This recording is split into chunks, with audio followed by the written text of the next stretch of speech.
नमस्कार दोस्तों, स्वागत है आप सभी का एक बार फिर से हमारे चैनल आध्यात्मिक ज्ञान पर। मकर संक्रांति के दिन चुपचाप गाय को खिला दें। यह एक छोटी सी चीज, उससे पहले दोस्तों जान लेते हैं मकर संक्रांति के बारे में। सूर्य जब एक राशि से दूसरी राशि में प्रवेश करते हैं तो ज्योतिष शास्त्र में इस घटना को संक्रांति कहते हैं। हर महीने संक्रांति का पर्व आता है, परंतु माघ महीने में आने वाली मकर संक्रांति सबसे ज्यादा महत्वपूर्ण होती है। इस दिन सूर्य धनु राशि के निकलकर मकर राशि में प्रवेश है। मकर संक्रांति से सूर्य उत्तरायण होते हैं। आइए जानते हैं साल 2024 में मकर संक्रांति कब है, स्नान, दान, मुहूर्त, महत्व इत्यादि। साल 2024 में मकर संक्रांति 15 जनवरी 2024 को मनाई जाएगी। इस दिन पवित्र नदी में स्नान के पश्चात सूर्य पूजा करने वालों को आरोग्य, धन, सुख, समृद्धि और अक्षय पुण्य की प्राप्ति होती है। मकर संक्रांति का पर्व पूरे भारत में धूमधाम से मनाया जाता है। पंचांग के साल 2024 में सूर्य 15 जनवरी 2024 को प्राप्त 2:54 पर धनु राशि से निकलकर मकर राशि में प्रवेश करेंगे। मकर संक्रांति के दिन सूर्य अपने पुत्र शनि की राशि मकर में प्रवेश करते हैं। मान्यता है कि मकर संक्रांति के दिन पानी में काला तिल और गंगा जल मिलाकर स्नान करने से कुंडली के ग्रह दोष दूर होते हैं। सूर्य और शनि दोनों की कृपा मिलती है। मकर संक्रांति के दिन से सूर्य उत्तर दिशा की ओर गति करते हैं। इसमें सूर्य का तेज अधिक होता है। यही वजह है कि संक्रांति पर सूर्य पूजा करने से मान, सम्मान, धन और स्वास्थ्य लाभ मिलता है। कहते हैं इस दिन गुड़, अन्न, वस्त्र, काला तिल, खिचड़ी आदि का दान करने वालों को मोक्ष की प्राप्ति होती है। मकर संक्रांति से धरती पर अच्छे दिनों की शुरुआत मानी जाती है। सूर्य के उत्तरायण से देवताओं के दिन का आरंभ होता है। धार्मिक मान्यताओं के अनुसार मकर संक्रांति के दिन स्वर्ग का दरवाजा खुल जाता है। इसलिए इस दिन या दान पुण्य अन्य दिनों में किए गए दान पुण्य से अधिक फलदायी होता है। इस दिन पोंगल का पर्व भी मनाया जाता है। वास्तव में 15 जनवरी मकर संक्रांति के दिन यदि आप ये उपाय कर लेते हो तो यकीनन आप पर मां लक्ष्मी की कृपा होगी और आप धनवान बन जाओगे। आप धनवान ना बने तो मुझे बताना दोस्तों, बस जो उपाय आपको बताया जाए वह उपाय कर लेना। चलिए जानते हैं 15 जनवरी मकर संक्रांति दिन चुपचाप गाय को दें। यह एक छोटी सी चीज, रोडपति भी होंगे, करोड़पति मिलेगी। सभी संकट और कष्ट से मुक्ति, मृत्यु, दंड, पितृदोष तुरंत होगा खत्म। पूरे साल आपके भरे रहेंगे। अन्न धन के भंडार यूं कहे कि आपकी 7 पुश्तें तक करेंगे। रुपयों पैसों पर राज, दोस्तों 7 पीढ़ियों तक बैंक बैलेंस बढ़ता चला जाएगा। सभी दुख, दर्द, संकट, कष्ट है वह दूर हो जाएंगे और सभी सुख आपके कदमों में आ जाएंगे। सभी सुख आपके चूमेंगी। यदि आप यह एक छोटी और खास चीज चुपचाप गाय को खिला देते हैं तो तत्काल गरीबी आपके जीवन से खत्म हो जाएगी। यूं कहें रंक से राजा बन जाता है और 33 कोटि देवी देवताओं को धारण करने वाली गौ माता की भी कृपा मनुष्य पर आजीवन बरसती है। मनुष्य के घर में कभी भी अन्न, धन, वस्त्र कमी नहीं होती है। धन के भंडार मनुष्य के घर में भरे रहते हैं। मनुष्य के जीवन से गरीबी खत्म हो जाती है। तो दोस्तों, कौन कौन से वे गाय से जुड़े खास और महत्वपूर्ण उपाय हैं जिन्हें यदि आप 15 जनवरी मकर संक्रांति दिन कर लेते हैं तो दोस्तों यकीन मानिए आपके घर में धन के भंडार सदैव भरे रहेंगे। जो भी जीवन दुख, दर्द, संकट, कष्ट है वह सभी दूर हो जाएंगे। इस वीडियो में हम आपको उसी एक खास और महत्वपूर्ण चीज के बारे में बताएंगे, क्योंकि आपको 15 जनवरी मकर संक्रांति के दिन गाय को अवश्य लानी है। तो दोस्तों, अपने फायदे के लिए पूरा वीडियो देखना। यदि आज की इस वीडियो को अपने बीच में से देखा, काट कर देखा तो यकीन मानिए जीवन में आपको कभी सफलता हासिल भी नहीं होगी, क्योंकि इसमें आपको कुछ ऐसे उपाय गाय से जुड़े बताने वाले हैं जिन्हें करने से आपके जीवन के जो भी दुख, दर्द, संकट है या कामयाबी होने में कोई बाधाएं आ रही हैं, सभी से छुटकारा मिलने वाला है। यूं कहे कि आपके जीवन में अपार मन, सुख, संपत्ति की प्राप्ति हो जाएगी। कभी भी धन से संबंधित परेशानी नहीं रहेगी। आर्थिक स्थिति आपकी प्रबल हो जाएगी। धन प्राप्ति के योग बन जाएंगे और जीवन में सदैव अन्न, धन के भंडार आपके घर में भरे ही रहेंगे। अन्न धन वस्त्र कभी कमी नहीं होगी आपके घर में। तो दोस्तों, आज का वीडियो पूरा देख कर जाना यदि आप चाहते हैं आपके और आपके परिवार पर सदैव गौ माता की कृपा से, आपके पितरों की कृपा से, देवी देवताओं की कृपा से। तो दोस्तों, वीडियो को पूरा देख कर जाना, बहुत ही फायदेमंद वीडियो है। पूरे 500 सालों के पश्चात ऐसे दुर्लभ संयोग में है, तो पूरा वीडियो देख कर जाना। यदि आप लाभ हासिल करना चाहते हैं और 7 पीढ़ियों तक कभी कोई किसी तरह की कमी ना हो, ये फल चाहते हैं, तो वीडियो को पूरा देख के जाना। बहुत ही लाभप्रद वीडियो है आपके लिए। दोस्तों, वीडियो को आगे शुरू करें उससे पहले आपसे रिक्वेस्ट करते हैं वीडियो को लाइक कर देना और कमेंट बॉक्स में सच्चे दिल से जय गौ माता अवश्य लिख देना, जिससे माता की कृपा आपके और आपके परिवार के ऊपर सदैव बरसती रहे। और ज़्यादा से ज़्यादा वीडियो को शेयर अवश्य करना, ताकि और लोग भी इस वीडियो के माध्यम से लाभ हासिल कर सकें। इन उपायों को करने से अपने जीवन में सदैव धन सुख संपत्ति की प्राप्ति कर सकें। शेयर करना ना भूले इस वीडियो को, जिससे और लोगों का भी भला हो। आपको बता दें, इस दिन तीर्थ स्नान करना बहुत ही फलदायी गया है। यदि कहीं तीर्थ स्थान पर पवित्र नदी में स्नान करना संभव ना हो, तो आप क्या करें? घर पर ही नहाने वाले पानी में गंगा जल की कुछ बूंदें डालकर स्नान कर लें। और साथ ही साथ यदि आप स्नान आदि से निवृत्त हो जाएं, सर्वप्रथम तो अपने घर के पूजा स्थान को साफ कर वहां पूजा पाठ करें आप। और के निमित्त तर्पण पिंड दान तो आपसे बने, अन्न धन वस्त्र दान अवश्य करें। और 15 जनवरी मकर के दिन दान करने से सभी मनोकामनाएं पूर्ण हो जाती हैं। 15 जनवरी मकर संक्रांति के दिन विशेषकर पूर्वजों की पूजन के लिए बहुत ही शुभ फलदायी समझा गया है। मकर संक्रांति के दिन पिंड दान करने से पूर्वजों की आत्मा को शांति मिलती है और उनको मोक्ष मिलता है। और आपको बता दें, इस बार जो इस पितृ पूजा के साथ साथ हनुमान जी, मंगल देवता और भगवान शनि देव की भी पूजा अवश्य करनी चाहिए। आपको बता दें कि इस दिन यदि आप हनुमान जी और मंगल देवता भगवान शनि देव की पूजा करते हैं, तो मंगल का ग्रह जनित दोष भी दूर हो जाता है। मनुष्य के जीवन में धन सुख संपत्ति की प्राप्ति हो जाती है। समस्त मनोकामना मनुष्य की पूर्ण हो जाती है। और दोस्तों, साथ ही साथ अब बात करें आपको उस दिन, मतलब ये जो मकर संक्रमण के दिन है, इस दिन आपको एक उपाय तो अवश्य करना है। गाय का उपाय बताने से पहले एक उपाय आपको बता दें। उपाय को अवश्य करें। क्या करें कि शाम के समय पीपल के पेड़ के नीचे आपको सरसों का चौमुखी दीपक, आटे का दीपक बनाना है चौमुखी। उसमें आपको कलावे की बाती लगाकर सरसों के तेल का दीपक जला देना है और बीच में 2 साबुत फूल वाले लौंग भी डाल दें। फिर देखिए कैसे चमत्कार आपके जीवन में होता है। शाम के समय उसे छोड़े मनोकामना मांग कर दोस्तों, 21 दिनों के अंदर आपकी वो मनोकामना पूर्ण ना हो जाए। हमें बता देना, बहुत ही प्रभावशाली उपाय बताया मैंने आपको, बहुत ही दुर्लभ से दुर्लभ है।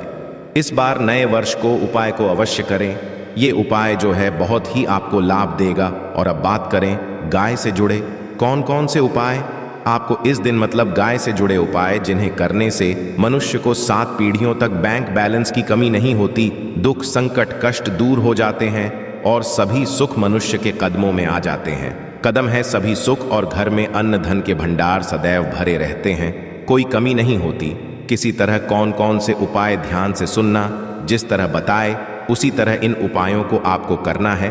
तो चलिए शुरू करते हैं। कौन कौन से गाय से जुड़े उपाय हैं, प्रभावशाली चमत्कारिक उपाय है जो कि आपकी किस्मत को चमका देंगे। मकर संक्रांति से आपको लाभ शुरू करते हैं। दोस्तों, सनातन में गाय गंगा और गायत्री का बहुत ज्यादा धार्मिक महत्व है। मान्यता है गौ माता के शरीर पर 33 कोटि देवी देवताओं का वास होता है। गौ माता की पूजा करने वाले जातक पर इन सभी देवी देवताओं की कृपा बरसती है। गौ सेवा से न सिर्फ इस जन्म के बल्कि पूर्व के भी दोष दूर हो जाते हैं। गाय से हासिल पंचगव्य का उपयोग जरूर शामिल करें, क्योंकि पंचम गव्य के बिना कोई भी पूजा पाठ और हवन सफल नहीं होता। या दोस्तों, गौ कृपा पाने के लिए प्रतिदिन, सप्ताह अथवा महीने में परिवार समेत एक बार गौशाला का नियम जरूर बनाएं और वहां गायों को हरा चारा जरूर खिलाएं। इससे आपको शुभ फलों की प्राप्ति होगी। और साथ ही साथ गौ सेवा और गौ पूजा से 9 ग्रह शांत हो जाते हैं और इनसे जुड़े 200 का निदान हो जाता है। गर्मियों में गौ माता को पानी पिलाए और सर्दी में गौ माता गुड़ जरूर खिलाए। ध्यान रखें कि गर्मियों में गाय को गुड़ ना खिलाएं अनेक देवी को अपने शरीर पर धारण करने वाली गौ माता से जुड़े कई शुभ और अशुभ संकेत भी होते हैं। मसलन गाय का दूध धोते समय यदि गाय ठोकर मार दे और सारा दूध बिखर जाए तो अब शगुन होता है। यदि कोई यात्रा पर निकल रहा हो और गाय अपने बछड़े को दूध पिलाती सामने आ जाए तो निश्चित रूप से जिस यात्रा के लिए आप निकले हैं वह यात्रा आप अवश्य ही सफल होगी और वह जिसके लिए आप निकले हैं वह अवश्य ही पूर्ण होगा। यात्रा पर जाते बाईं ओर गाय की आवाज और रात्रि में गाय की हुंकार करना भी शुभ होता है। दोस्तों, साथ ही साथ गाय के साथ आप भूलकर भी दुराचार ना करें, अन्यथा मिलता है घोर पाप और जीवन भर की परेशानियां बनी रहती है। जी हाँ दोस्तों, गाय को राष्ट्रीय पशु बनाए जाने और इन्हें मौलिक अधिकार दिए जाने की बात हो रही है तो सवाल उठता है, गाय संस्कृति का अहम हिस्सा है, तब भी गाय के साथ लोग खराब व्यवहार कैसे कर लेते हैं। गाय दर दर भटक रहती है, भरपेट इन्हें चारा तक लोग नहीं देते। गाय जब तक दूध रहती है तो उनकी सेवा होती है और जैसे ही दूध देना बंद कर देती है तो लोग इन्हें उनकी किस्मत पर छोड़ देते हैं, सड़कों पर और गलियों में भटकने के लिए। ऐसे में गोवंश जीवों को कोई डंडे मारता है तो कोई पानी डाल देता है, कभी वाहनों की चपेट में आ जाती है तो कभी बीमार होकर बेचारी यह गाय दम तोड़ देती है। ऐसे में जरूरत है इन बातों को जानने की लेकर शास्त्रों में क्या कहा गया है, गाय के साथ आपको कैसा व्यवहार करना चाहिए। दोस्तों, गाय को कभी भी मारना पीटना नहीं चाहिए। शास्त्रों में गाय को माता का दर्जा दिया गया है। गाय को मारने वाला माता को मारने पीटने वाले के समान पाप का भाग्य समझा जाता है। नरकलोक में वर्षों तक कष्ट भोगना पड़ता है, अगले जन्म पशु योनि में मिलता है। कथा है कि गौतम मुनि ने गलती से गाय को डंडा मार दिया था जिससे गाय की मृत्यु हो गई थी और इस पाप से मुक्ति के इन्हें वर्षों तक तपस्या करनी पड़ी। श्री कृष्ण जी ने बैल स्वरूप में आए वृद्धाश्रम का वध कर दिया था जिससे मुक्ति के लिए भगवान श्री कृष्ण को संपूर्ण तीर्थों को एक कुंड में बुलाना पड़ा और इस कुंड में स्नान से वह पाप मुक्त हो गए थे। दोस्तों, साथ ही साथ पानी पी रही गाय को भगाते हैं, वे घोर पाप के भागी बनकर नरक भोगते हैं, ऐसा पुराणों में बताया गया है। जबकि जो लोग गाय के लिए प्याऊचार बनवाते हैं वह महाभाग्यवान होते हैं। ऐसे लोग घोर पाप से मुक्त होकर स्वर्ग पा जाते हैं और बड़े ही धनवान कुल में जन्म लेकर सुख भोगते हैं। और साथ ही साथ आराम कर रही गाय को कष्ट देकर कभी भी उठाना नहीं चाहिए। कहते हैं कि जिस स्थान पर गाय बैठी है वहां से नकारात्मक ऊर्जा खत्म हो जाती है। गाय के बैठने की जगह को जो लोग नियमित साफ रखते हैं वह जन्म में किए गए जाने अनजाने में पापों से मुक्ति हो जाती है और गोलोक में स्थान पाते हैं। गाय को डंडा उठाना, पानी डालकर उठाने से मनुष्य पाप का भागी बनता है और अगले जन्म में उसे दर दर भटकना पड़ता है। और साथ ही साथ शास्त्रों में बताया गया है कि गाय का दूध उसके बछड़े के लिए होता है। गाय के बछड़े से बचा हुआ दूध ही मनुष्य को लेना चाहिए, परंतु कुछ लोग एक बार गाय को दूध लेने पश्चात फिर से बछड़े के लिए बचा हुआ दूध भी धो लेते हैं। ऐसा करना घोर पाप कहा जाता है। ऐसे दूध धोने वाला और ग्रहण करने वाला दोनों ही पाप के भागी बन जाते हैं। दोस्तों, साथ ही साथ शास्त्रों में कहा गया है कि गौवंश मतलब गाय और बैल के पीठ पर नहीं बैठना चाहिए। इनकी पीठ पर बैठने से महापाप लगता है। ऐसे लोगों को नरक की यातना भोगनी पड़ती है। एकमात्र देव के अंश के उत्पन्न नंदी ही गोवंशीय है जिस पर स्वयं महादेव और महादेवी करती है, क्योंकि नंदी ने स्वयं अपनी इच्छा से महादेवी की सवारी बनना स्वीकार किया था। और साथ ही शास्त्रों में गाय के दान को बहुत ही महत्व दिया गया है। परंतु ऐसी गाय का दान कभी नहीं करना चाहिए जो बूढ़े और बीमार हो। कठोपनिषद में नचकेता की कथा भी इस संदर्भ में है कि जिस नचकेता ने पिता द्वारा बूढ़ी गाय को दान करने पर आपत्ति जताई थी, दूध देने वाली और बछड़े सहित जो लोग गाय दान करते हैं वह महान पुण्य को हासिल करके स्वर्ग में स्थान पाते हैं। दोस्तों, साथ ही साथ सूर्य, चंद्र, मंगल, शुक्र की युक्ति राहु से हो तो पितृ दोष होता है। यह भी मान्यता है कि सूर्य का संबंध पिता से एवं मंगल का संबंध होने के कारण सूर्य यदि शनि, राहु या केतु के साथ स्थित हो या दृष्टि संबंधी हो तथा मंगल की युति राहु या केतु से हो तो पितृ दोष होता है। इस दोष से जीवन संघर्षमय बन जाता है। यदि पितृ दोष हो तो गाय को प्रतिदिन या किसी भी एकादशी को या किसी पूर्णिमा दिन, अमावस्या या किसी भी खास दिन पर रोटी, गुड़, चारा खिलाने से पितृदोष खत्म जाता है। साथ ही साथ गाय की पीठ पर जो कूबड़ बना होता है वह बृहस्पति गुरु है। अतः जन्मपत्री में यदि बृहस्पति अपनी नीच राशि मकर में हो या अशुभ शिवलिंग में जा रहे हो और सामने से गौ माता आती हुई दिखाई दे तो गौ माता को अपनी दाहिनी ओर से जाने देना चाहिए। आपकी यात्रा अवश्य ही सफल होगी और जिस घर में गाय होती है उसमें दोष स्वतः ही खत्म हो जाता है। और साथ ही साथ आपको बता दें कि गाय को आप भी बनाएं, प्रतिदिन ताज़ी रोटी ही बनाएं।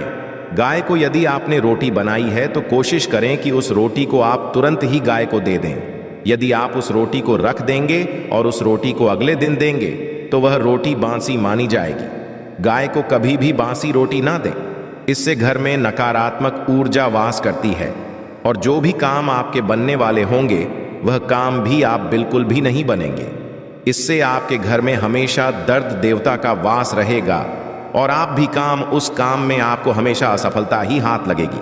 इसीलिए कोशिश करें गाय को रोजाना ताज़ी रोटी बनाकर खिलाएं और रोटी को बिल्कुल ना रखें। बासी रोटी गाय को ना दें और साथ ही साथ सड़ी गली चीज़ें गाय को नहीं खिलानी चाहिए।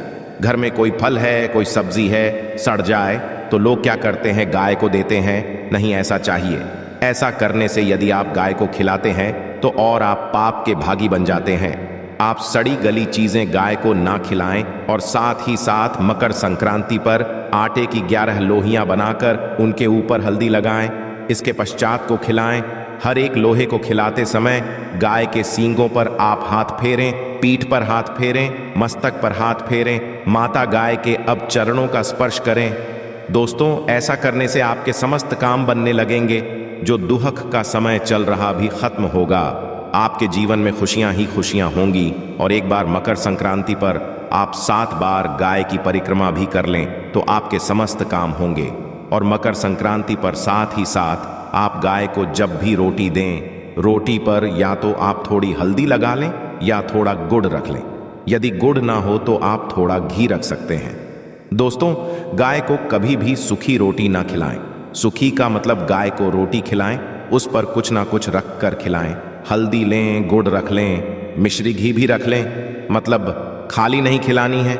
इतना करने मात्र से आपके जीवन के सभी दुख दर्द समाप्त हो जाएंगे। आशा है कि आज की इस प्रस्तुति में बताई गई जानकारी आपको अच्छे से समझ आ गई होगी। वीडियो अच्छा लगा हो तो एक लाइक अवश्य कर दें। धन्यवाद वीडियो के अंत तक बने रहने के लिए।